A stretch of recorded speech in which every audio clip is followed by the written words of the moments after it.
찬양대 매주 새벽마다 귀한 찬양 통해서 하나님 앞에 영광 드려주시는 그 수고에 감사를 드립니다.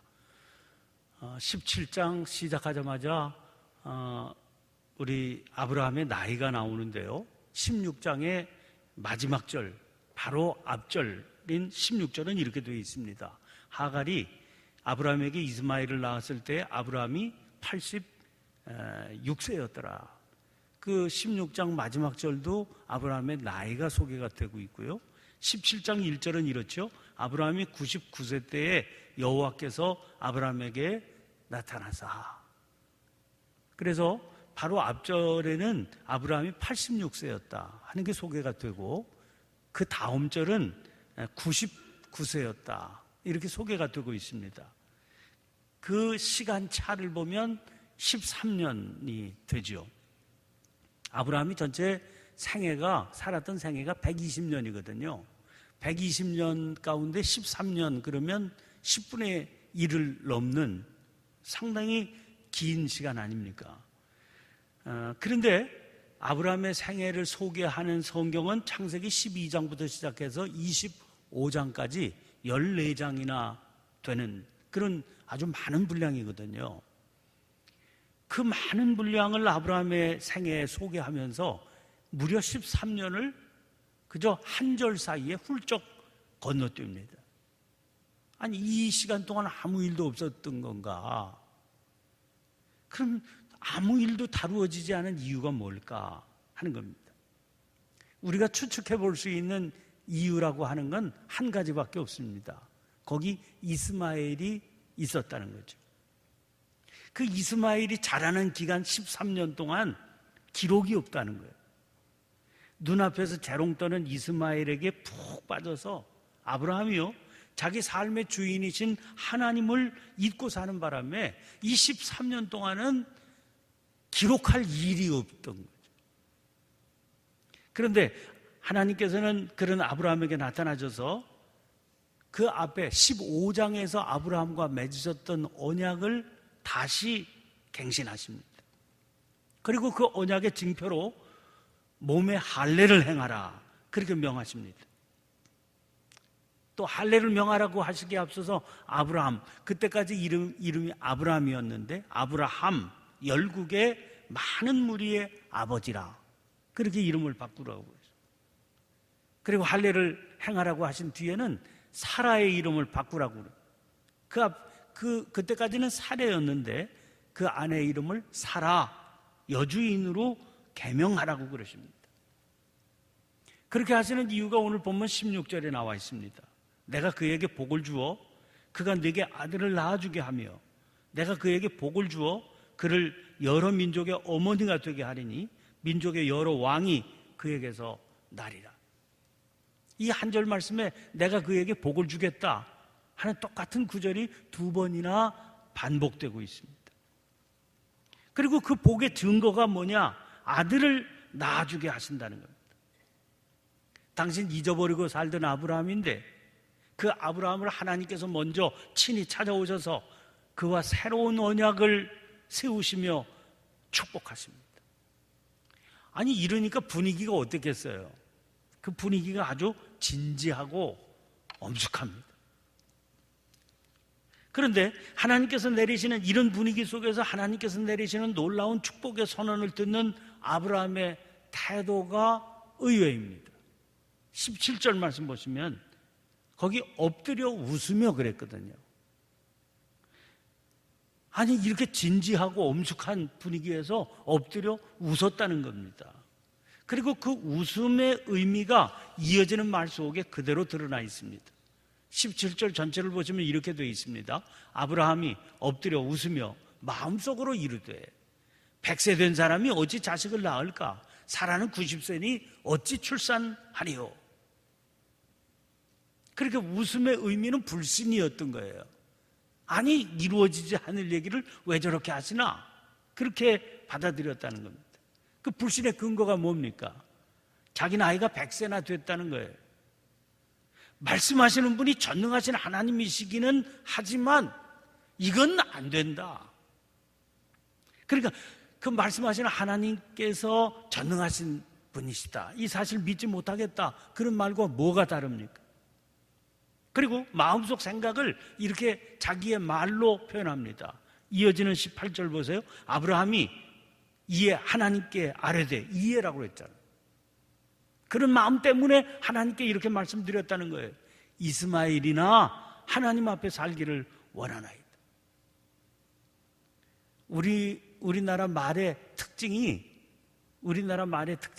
조사에 의해서 의미가 확 달라진다는 거예요. 특별히 이스마엘이나 할 때 그 이나는 보조조사로 되어 있습니다. 문법에 보면 보조사 혹은 보조조사 이렇게 되어 있어요. 이 이나라고 하는 말 속에 엄청난 의미가 들어있다는 겁니다. 무슨 의미입니까? 아니, 지금 말씀하시는 그 약속은 헛된 약속 아닙니까? 이루어지지 않을, 어차피 내가 한두 번 속은 것도 아니고 이제 공수표는 그만 떼셔도 됩니다. 아들을 주시겠다 그랬는데 아직까지 안 주셔서 제 나이가 100세나 되지 않았습니까? 제 아내 나이가 몇 살인지 아세요? 90살입니다. 이제 그만 말씀하셔도 됩니다. 제가 알아서 낳아놓은 아들이 있습니다. 아시잖아요. 이 이스마엘이 있는데 그 이스마엘이나 하나님께서 붙들어 주시겠다고 약속하세요. 그래야 그게 신실한 약속이고 지키실 수 있는 말씀 아닙니까? 이제 그런 말씀을 드린 거예요. 그러나 하나님께서는 다시 말씀하세요. 아니라, 내 아내 사라가 내게 아들을 낳으리니 너는 그 이름을 이삭이라 해라. 분명히 말씀하시죠. 사라가 낳을 아들이니까 이스마엘은 아닌 겁니다. 그렇지만 아브라함이 하나님께서 그렇게 거듭 말씀하시는데 그 말씀을 믿음으로 붙들었다, 그런 증거를 우리는 찾아볼 수가 없습니다. 증거만 찾아볼 수 없는 게 아니라 믿지 않은 것 같아요. 분명히 들었죠. 그러나 받아들이지 않았던 겁니다. 그 뭘로 확인할 수 있겠습니까? 이 엄청난 축복의 약속을 들었는데도 불구하고 또 다른 당사자가 사라 아닙니까? 그 아내 사라에게 언질도 주지 않았던 것 같아요. 아마 많은 의혹이 있지만, 불신이 있지만 혹시라도 모르지 그런 마음이 조금이라도 있었으면 어떻겠습니까? 하나님께서 이렇게 말씀하시더라. 뭐 직접적으로는 얘기를 전하지 않아도 아마 스쳐 지나가는 듯이라도, 아니 하나님께서 말이야 괜한 말씀을 이렇게 하시되 그렇게라도 언급을 하지 않았겠습니까? 그런데 전혀 언급을 하지 않았던 것을 보면 조금의 의욕도 없이 믿지 않았다 하는 걸 알 수 있습니다. 18장 말씀을 보면 스쳐 지나가듯이라도 언급한 적이 없다 하는 증거를 찾아볼 수 있습니다. 18장 10절에 이런 말씀 나오거든요. 내년 이맘때에 내 아내 사라에게 아들이 있으리라. 이 소리를 사라가 장막 문 뒤에서 듣습니다. 그런데 반응이 어떻습니까? 12절을 보니까 속으로 웃고 이르되 내가 노쇠하였고 내 주인도 늙었으니 내게 무슨 즐거움이 있으리요. 만약 사라가 조금이라도 언질이라도 받았으면 이 정도까지는 생각하지 않았을 겁니다. 또 사라가 이런 반응을 보였을 때 하나님께서는 사라를 꾸짖지 않고 아브라함을 꾸짖으세요. 18장 13절 14절이 이렇게 되어 있거든요. 여호와께서 아브라함에게 이르시되, 지금 속으로 웃고 이른 건 사라인데 사라를 향해서 말씀하지 않고 아브라함을 향해서 말씀하세요. 여호와께서 아브라함에게 이르시되 사라가 왜 웃음에 이르기를 내가 늙었거늘 어떻게 아들을 낳으려 하느냐? 여호와께 능하지 못한 일이 있겠느냐? 기한이 이를 때 내가 네게로 돌아오리니 사라에게 아들이 있으리라. 그러니까 사라가 조금이라도 남편에게 이 얘기를 들었는데도 이런 반응을 보였다면 하나님의 사자가 사라를 책망하셨죠. 너 남편에게 그런 얘기 듣고도 받아들이지 않냐? 이렇게 얘기하셨어요. 그러나 하나님께서 사라에게 전혀 반응이 없이 아브라함만 책망하시는 걸 보면, 그러면 아브라함이 사라에게 전혀 얘기도 하지 않았구나 하는 걸 추측해 볼 수가 있죠. 여러분, 그러면 하나님께서 이렇게 진지하게 말씀하시는데도 아브라함이 받아들이지 않고 불신하고 있는 그 뿌리에 뭐가 있는지를 보세요. 아브라함이 뭐라고 말씀드립니까? 이스마엘이나 그랬죠. 이스마엘은 자기가 지금 붙들고 있는 실제입니다. 다시 말하면 보이는 현실이지요. 보이는 현실이라고 하는 것은 우리에게 분명한 실제다, 이렇게 여겨지게 말이에요. 만질 수 있고 볼 수 있잖아요. 이건 거짓이 아니지 않습니까? 분명하죠. 그래서 붙들고 있는 실제를, 거기에 대한 미련을 떨쳐내기가 우리 너무나 어렵습니다. 내가 본 건데, 내가 지금 붙들고 있는 건데, 이거를 떨쳐내기가 어렵다니까요. 그 미련이 우리로 하여금 하나님의 축복도 보이는 현실이 되어야 된다는, 그리고 그 분명한 실제에 대한 약속이 되기를 강력하게 원하는 겁니다. 아니, 하나님 살아계시면 보여야지요. 만질 수 있어야지요. 붙들 수 있어야지요. 이렇게 요구하게 되죠. 근데 문제는 우리의 그 미련, 우리의 그 집착 때문에 뭐가 생기느냐? 보이지 않는 하나님, 그리고 그 보이지 않는 하나님께서 주신 약속을 놓치게 된다는 거예요. 믿지 못하게 된다는 거예요. 눈에 보이는 실제도 붙들면서 동시에 보이지 않는 하나님, 또 그분의 약속도 함께 붙들 수 있다. 그러면 그게 무슨 문제가 되겠습니까? 근데 문제는 눈에 보이는 거기에 매달리고 집착하고 미련을 품고 있는 한 보이지 않는 실제, 하나님과 그분의 약속을 볼 수가 없는 게 우리의 한계라는 거예요. 그 볼 수 없으니 붙들 수 없게 되는 거죠. 그래서 믿음에 대해서 설명하면서 믿음은 보이지 않는 것들의 실제다, 그렇게 가르치게 되는 겁니다. 여러분, 우리는 둘 다 붙들 수가 없게 되어 있습니다. 하나를 집중해서 붙들면 다른 하나는 우리에게 보이지 않게 되는 법이기 때문에 그래요. 그래서 뭐든 하나를 온전히 붙들어야 됩니다. 그런데 아브라함이 지금 하나를 붙들어야 된다면 그 붙들어야 되는 게 뭐가 돼야 되는 겁니까? 보이지 않는 하나님이셔야죠. 그리고 아직 손에 붙잡히지 않는 그 하나님께서 주신 약속을 붙들어야 되는데, 문제는 아브라함이 이스마엘에게 푹 빠져 있다는 겁니다. 그 이스마엘을 붙들고 있으니까 하나님 붙들 수 없게 되는 거죠.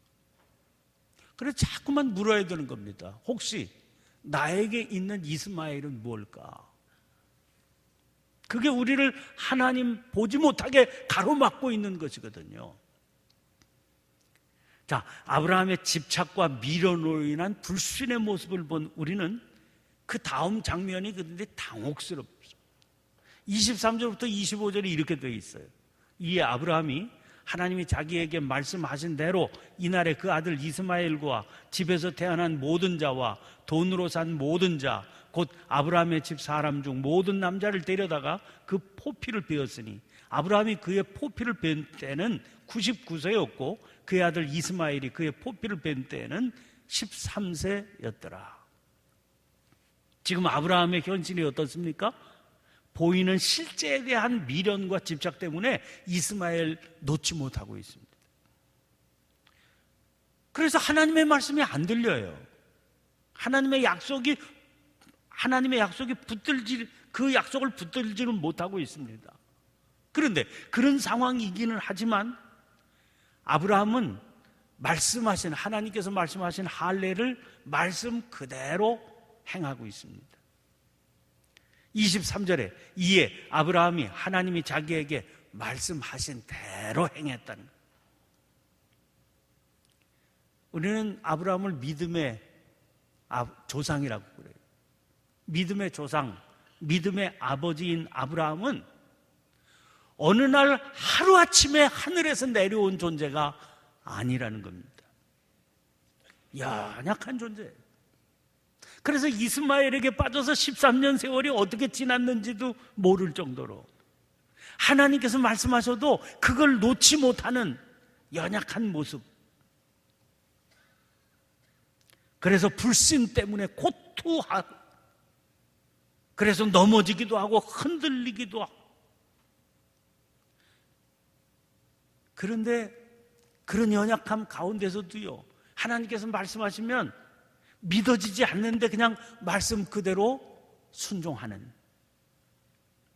그런 생애의 날들 끝에 만들어진 형상이 믿음의 조상이다 하는 거예요. 그래서 중요한 것은 그렇게 연약한 가운데도 그를 향해서 변치 않는 사랑으로 계속해서 하나님께서 다가오셨다고 하는 사실이고, 아브라함은 아브라함대로 여전히 의심과 집착 때문에 불신이 가득해 있는 대로 하나님께서 말씀하시면 믿어지지 않는데도 그 말씀을 붙들고 그 하나님을 만나며 살았다는 겁니다. 그렇게 살던 생애 여정의 그 어느 날 문득 보니까 그의 형상에 하나님을 닮아있던 거예요. 그의 삶을 생각하면서 떠오르는 도종환의 시가 있습니다. 흔들리며 피는 꽃이라고 하는 시가 이런 시입니다. 흔들리지 않고 피는 꽃이 어디 있으랴. 이 세상 그 어떤 아름다운 꽃들도 다 흔들리면서 피었나니, 흔들리면서 줄기를 곧게 세웠나니, 흔들리지 않고 가는 사랑이 어디 있으랴. 젖지 않고 피는 꽃이 어디 있으랴. 이 세상 그 어떤 빛나는 꽃들도 다 젖으며 피었나니, 바람과 비에 젖으며 꽃잎 따뜻하게 피웠나니, 젖지 않고 가는 삶이 어디 있으랴.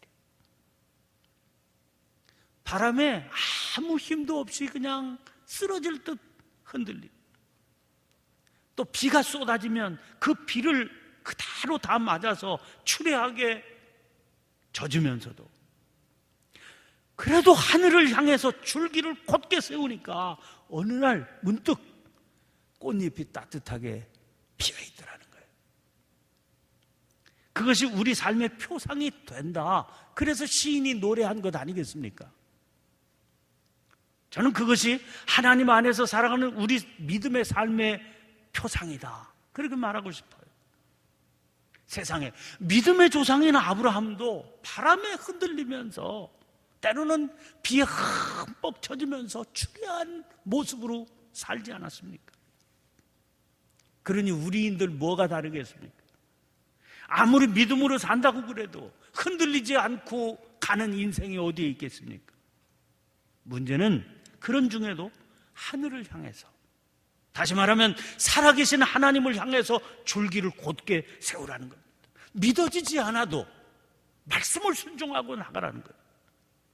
그러면 하나님께서는 어느 날 우리의 삶에 꽃잎을 따뜻하게 피워내시리라는 거죠. 아브라함이 완전한 자입니까? 수없이 흔들렸지요. 추레하게 젖은 모습 보이며 살았던 사람이지요. 스스로의 연약함 때문에 비록 불신의 웃음을 웃기도 했었지요. 그런데 그런 중에도 아브라함은 오직 말씀을 붙들고 할례를 행하고 있습니다. 자, 우리는 뭐가 다르겠습니까? 우리에게는 여전히 아직 버리지 못한 삶의 미련과 집착이 여전히 있지요. 그 부끄러운 모습이 남들에게조차 그대로 드러날 때가 있지 않습니까? 그럼에도 불구하고 하나님께서 말씀하십니다. 오늘 우리가 가야 할 길이 뭔지, 붙들어야 될 것이 무엇인지, 무엇을 행하며 살아야 될지, 불신을 떨치기 어려운 그때에도 말씀을 붙들고 주님의 도우심을 구하며 묵묵히 그 길을 가는 저와 여러분들이 되시기를 간절히 축원합니다. 그러면 꽃은 하나님께서 피워내실 겁니다. 하나님만 바라고 나아가는 믿음의 발걸음. 온전한 믿음은 아니라 할지라도, 불신이 여전히 가득하다 할지라도 하나님의 말씀을 순종하며 나아가는 것, 하나님께서 이루시는 역사를 찬양할 수 있는 저와 여러분, 우리 모두의 삶이 되시기를 주의 이름으로 축원합니다. 주신 말씀을 기억하며 간절히 기도하십시다. 특별히 오늘은 새벽에 우리 남성교회, 지방 남성교회 주관으로 이 앞거리를 청소하는 행사가 있습니다. 6시 반부터 시작될 텐데 그 행사에도 가능한 대로 많이 참여해 주시기를 바랍니다. 우리 나라와 민족을 위해서 기도하십시다. 특별히 우리 나라의 큰 변혁기에 저희들이 서 있습니다. 하나님의 역사하심을 간절히 구하면서 기도해 주시길 바랍니다. 교회를 위해서도 기도해 주시길 바랍니다. 우리 각 믿음의 가정들을 위해서도 기도해 주시길 바랍니다. 주신 말씀 붙들고 간절히 기도하고, 성령께서 기도하게 하시는 제목을 따라 자유롭게 기도하시다가 자유롭게 돌아가시기를 바랍니다. 우리 함께 주여 한번 힘차게 외치고 통성으로 기도하십시다. 주여!